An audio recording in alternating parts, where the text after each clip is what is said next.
Hi guys, welcome back to Origami Twist. Today's video is day 13 of the Daily December Challenge, 31 videos in 31 days. I was thinking about doing a paper snowflake and teaching how to make a paper snowflake. And I was thinking I kind of wanted to put a twist on it. So I decided to combine it with another idea that I had had for a video and put them together and then create this thing for you to make to decorate your house. So what I've done is, instead of a paper snowflake, and I'm happy to do a snowflake video if you like, please leave a comment below letting me know if you do want to see a snowflake video. I've decided to do a paper poinsettia, which I thought would be really fun to put like on a person's plate for a table setting, or you could put a bunch together and do a centerpiece for Christmas, or even decorations for the tree, however you liked. So there is one example, and then the example that I actually put together in the video itself is right there. You can do several different layers of this and even put more bracts on there if you let bracts are the red part, if you like to. And yeah, it's kind of fun. So what you need is a 6" by 6" piece of red paper, copy paper weight, an A4 or an 8.5 by 11 sheet of green paper. In this case, I've actually used 2 shades of green. And if you want to do more than one set of red bracts, do more than one sheet of 6 by 6 paper. I also picked 3 buttons. Okay, meet me here for the tutorial when you've got the ingredients, and I hope you enjoyed that. And let me know down below if you'd like me to do a snowflake as well, because we could make some pretty classic ones if you like. They'd be kind of fun, you know exactly where to cut. So let me know down below if you'd like that. Also, please click subscribe as well, and definitely like this video if you enjoy this sort of video, so I know what to make for the rest of Daily December. Okay, to make the poinsettia today, first we're going to start with the green leaves. I've already cut one set, but I'm actually going to cut another one on camera so that you can see how the process works. I had an A4 sheet of green paper, or 8.5 by 11 if you're in the States, slightly different size, but both work. I folded the corner down so that this edge lines up with the side of the paper, like so. And you can see it's not perfect. That's okay, it's roughly. And then you just chop off that rectangle on the side and set that aside for scrap. And there we go. So now we have a perfect square. I'm going to leave that folded and then fold long corner to long corner. Make a smaller triangle and then open it up to reveal your big triangle with a crease down the middle. So what we're going to do is fold one over the other, like so, and then line it up so that the papers actually, you have a point up here, and the papers actually crisscross at that crease, which is why you actually made the crease in the first place. So you want to get it as close as possible and as accurate as possible. Again, the world's not going to end if it's not perfect, but you want to just be careful about it. Okay, now we're going to fold lengthwise right along that original crease that you made. And when you've finished that, you're just going to find that place where this triangle intersects with the rest of it and cut straight across. And then discard pieces. Now at this stage, if you were to unfold it, you actually have a 12-sided piece of paper at this stage. But this, believe it or not, will make a perfect 6-sided snowflake. So let's make a few more green leaves. As you can see, what I've done is I've cut straight down into the center of this little triangle piece. So if the point is facing you, cut straight down. Not as far as you can go, but very nearly as far as you can go, still being able to go through all of the layers. So nice sharp pointed scissors help with this. Okay, so it's not way down, but it's definitely down far enough that I'm starting to get nervous about the, you know, is it still attached sort of thing. Okay, now, the shape of these leaves, I'll hold it this way because that's the way we're cutting. The shape of these leaves is sort of rounded here. So we're going to come in from the corner, round around, and then cut down into that point where we finished cutting before. You want the stems to be as skinny as possible and have a nice rounded leaf. So something to this effect. So nice rounded leaf. I've left some space, and then I'm going to get right up next to the edge and cut straight into that point that I cut a minute ago.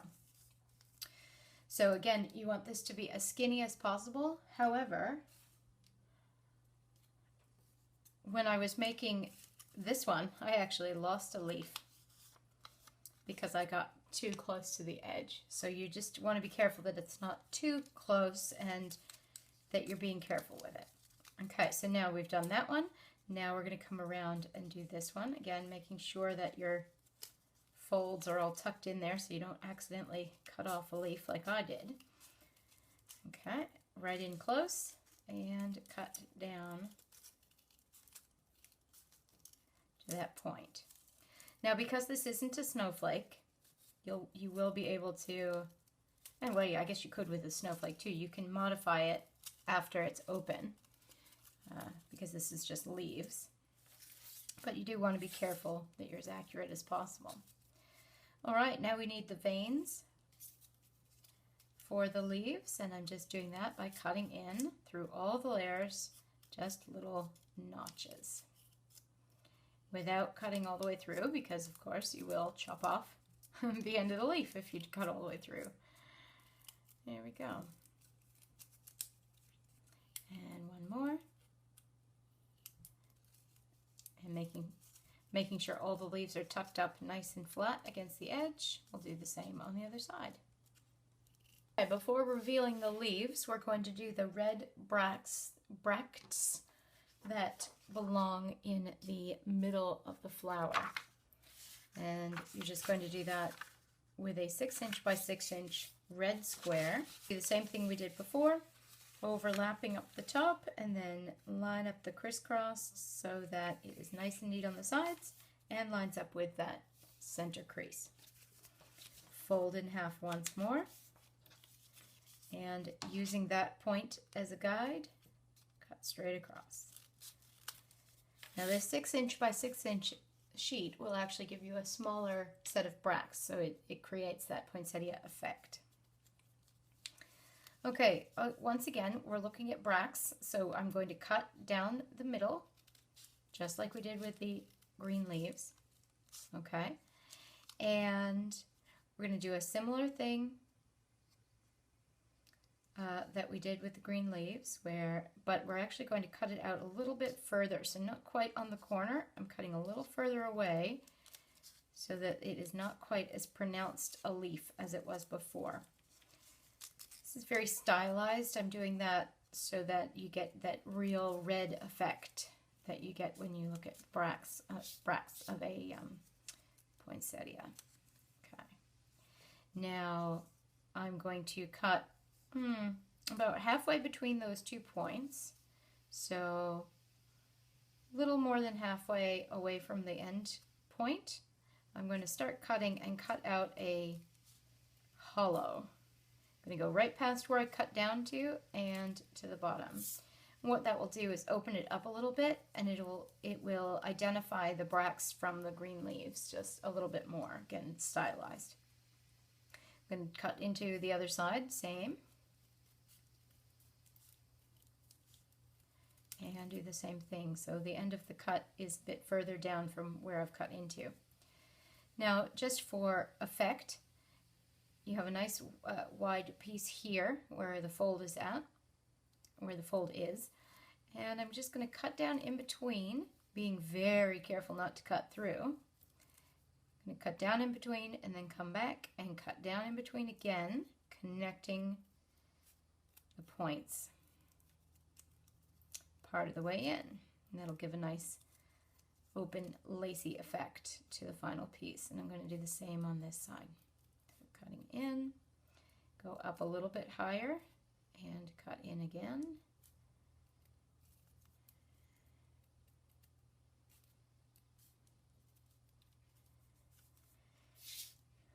Okay, now we're ready to reveal the final poinsettia. If you're making the poinsettia bigger, you may actually have more space to cut more grooves in. Make it a little more complicated if you'd like to. But there it is. There's your poinsettia. And here are the green leaves. Now, if I were doing this again, I might have actually made the leaves a little bit longer on this light green one. But that's okay, they're all right. And as I said before, you can always go in and trim up the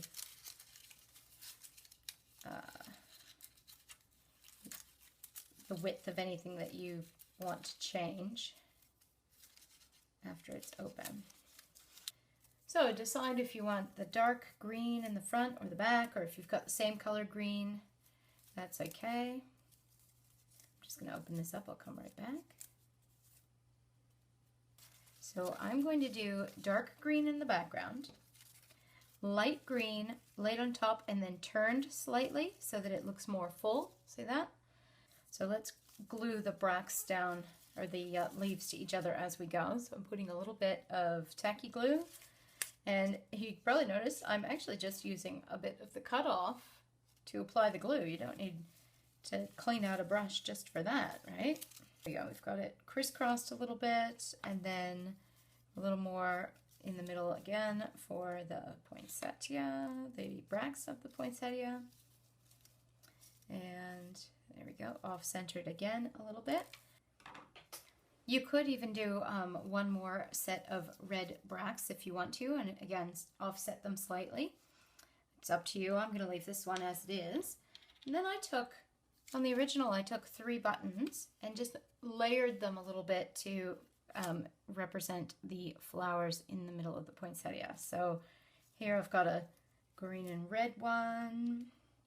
I find they tend to be multicolored. I looked at a lot of photos on Google Images, and there's a lot of different colors and textures in those little tiny flowers. They are quite cool.